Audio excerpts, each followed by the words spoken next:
जी students, आज हम discuss करेंगे मस्टर्ड प्लांट और फ्रॉग को। हम ये जानते हैं कि ये दोनों जो ऑर्गेनिज्म है ये मल्टी सेलुलर ऑर्गेनिज्म में आते हैं। ठीक है, हमने लास्ट वीडियो में डिस्कस किया था कि मल्टी सेलुलर ऑर्गेनिज्म जो होते हैं वो सेल्स जब इकट्ठे होकर टिश्यूज बनाते हैं और फिर ऑर्गन ऑर्गन से ऑर्गन सिस्टम बनता है।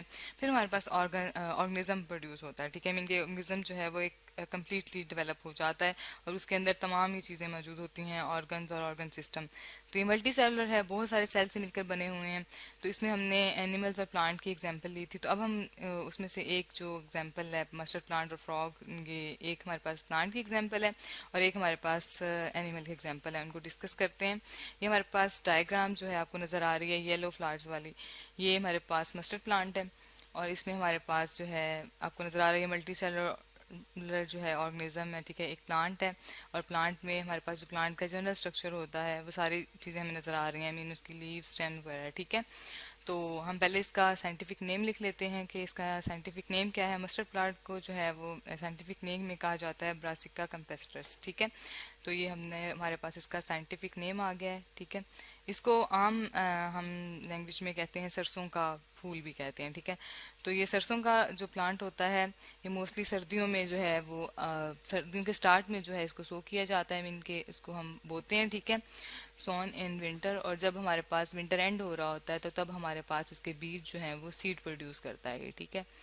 जनरली ये पाया जाता है। ठीक है, ज़्यादा विंटर में जो है सीड, इसमें जो एंड ऑफ विंटर पे क्या होंगे, सीड प्रोड्यूस हो जाएंगे। ठीक है, एंड ऑफ विंटर पे, और इसको एज ए यूज़ किया जाता है हेयर ऑयल के तौर पे। इसका जो ऑयल है वो हेयर ऑयल के तौर पे यूज़ किया जाता है। ठीक है, तो इसके जो सीड्स होते हैं उससे हम क्या एक्सट्रैक्ट कर सकते हैं, उससे हम एक्सट्रैक्ट करते हैं ऑयल एक्सट्रैक्ट करते हैं। ठीक है, उसको खाने में भी इस्तेमाल किया जाता है और वैसे हेयर ऑयल के तौर पे भी इस्तेमाल किया जाता है। ठीक है, तो ये इसकी बहुत ज़्यादा इंपॉर्टेंस है, जनरली इस वजह से ज़्यादा यूज़ होता है। और इसकी जो करेक्टरिस्टिक्स हैं जिसकी वजह से हमने उसको प्लांट के हवाले से इसको डिस्कस कर रहे हैं, स्टैंडर्ड हमने इसको बनाया हुआ है, तो उसमें जनरल हमारे पास ये आ जाती है कि इसके जो पार्ट्स होते हैं वो दो पार्ट्स होते हैं। एक को हम वेजिटेटिव पार्ट कहते हैं। वेजिटेटिव पार्ट वो होता है जो प्रोडक्शन में रिप्रोडक्शन में हिस्सा नहीं लेता है। ठीक है, वेजिटेटिव ऑर्गन्स होते हैं इसके प्लांट के। ठीक है, और जो हमारे पास दूसरा पार्ट्स आ जाते हैं उसको हम कहते हैं सेक्सुअल पार्ट्स होते हैं, उसको हम रिप्रोडक्टिव पार्ट कहते हैं। ठीक है, उसमें हमारे पास आ जाते हैं रिप्रोडक्टिव पार्ट। ठीक है,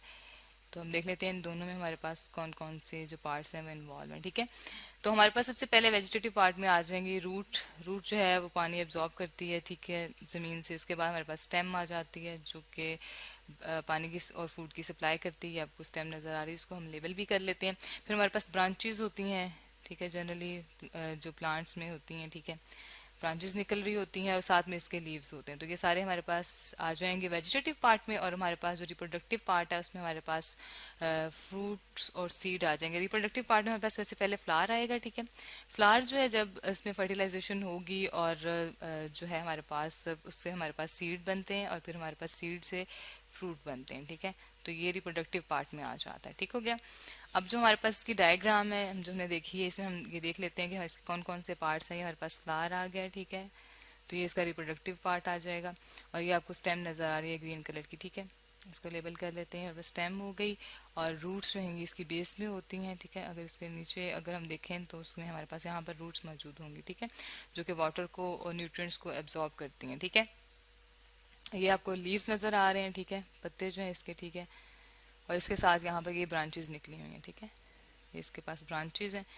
तो ये जो है हमारे पास एग्जांपल है मल्टी सेलुलर जो है ऑर्गेनिज्म की, और ये प्लांट है। ठीक है, इसको हम मस्टर्ड प्लांट कहते हैं, आम ज़बान में हम इसको सरसों का पौधा भी कहते हैं। ठीक है, इसके बाद हम दूसरा जो ऑर्गेनिज्म है वो हमारे पास एनिमल है जिसमें हम फ्रॉग को डिस्कस करते हैं। ठीक है, तो फ्रॉग को देख लेते हैं। ये हमारे पास डायग्राम नज़र आ रही है, हमने अक्सर जनरली फ्रॉग को देखा है। ठीक है, तो हम देख लेते हैं कि फ्रॉग का जो है साइंटिफिक नेम क्या है। जिस तरह हमने जो है ब्रासिका कैम्पेस्ट्रस जो है वो मस्टर्ड प्लांट का साइंटिफिक नेम लिया था, इसी तरह हमारे पास जो इसका हमारे पास फ्रॉग है उसका भी एक साइंटिफिक नेम है, इसको राना टिग्रिना कहते हैं। ठीक है, ये हमारे पास इसका साइंटिफिक नेम आ गया। ठीक है, और इसकी भी ज़ाहिर बात हमने जो कैरेक्टरिस्टिक्स देखी हैं कि हमारे पास जो ऑर्गेनिज्म हैं ये जो हैं किस तरह जो है ऑर्गेनाइज होते हैं। सेल जो हैं ऑर्गेनाइज होकर हमारे पास सेल से हमारे पास क्या बनते हैं जी, टिश्यू बनते हैं। हम लेवल ऑफ ऑर्गेनाइजेशन में भी डिस्कस कर चुके हैं, पिछली वीडियो में भी हमने देखा है।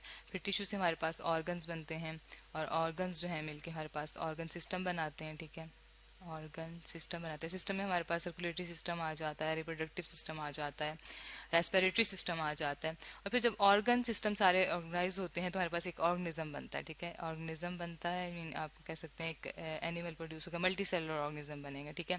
उसके बाद तो हमारे पास एग्जाम्पल जो हम स्टडी करें फ्रॉग है, ठीक है। तो इसके अंदर सारे टिश्यूज भी मौजूद हैं जिन्होंने ऑर्गेनाइज होकर इसको पूरे को सिस्टम को बनाया है। इसके अंदर तमाम सिस्टम भी मौजूद है, रिप्रोडक्टिव सिस्टम मौजूद है, इसके अंदर जो है रेस्पिरेटरी सिस्टम भी मौजूद है, ठीक है।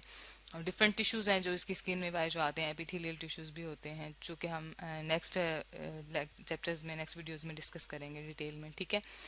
तो ये फ्रॉग जो है हमारे पास मल्टी सेलुलर ऑर्गेनिज्म की एग्जांपल है, ठीक है। हम यहाँ लिख लेते हैं क्या है, मल्टी सेलुलर है, जो एक से ज़्यादा सेल से मिलकर बने हैं, ठीक है। मल्टी सेलुलर ऑर्गेनिज्म है, और ये हमने एज ए एनिमल की एग्जांपल ली है, ठीक है। इसके अंदर डिफरेंट जो है हमारे पास सिस्टम आ जाते हैं, ठीक है। और ये जो है ये वैसे जनरली अगर हम इसकी करेक्टरिस्टिक्स देखें तो ये भी हमारे पास जो है आम वाटर में प्रेजेंट होता है। एम्फीबियन है, एम्फीबियन का मतलब है ये वाटर में भी रहता है और लैंड में भी पाया जाता है, ठीक है। हम कह सकते हैं ये कहाँ प्रेजेंट होता है, वाटर और लैंड दोनों में पाया जाता है, ठीक है। वाटर एंड लैंड, ठीक है। ये सेलुलर ऑर्गेनिज्म को रिप्रेजेंट कर रहा है, ठीक है। इसी तरह हमने जो आज देखा है मस्टर प्लांट को, जो कि प्लांट को रिप्रेजेंट कर रहा है और मल्टी सेलुलर ऑर्गेनिज्म में आता है, ठीक है। तो उसके हमने जनरल कैरेक्टरिस्टिक्स देखी हैं। नेक्स्ट हम देखेंगे कि डिटेल में कि किस तरह जो है ये तमाम ऑर्गेनिज्म जो हैं सारे सिस्टम को स्टडी करेंगे हम।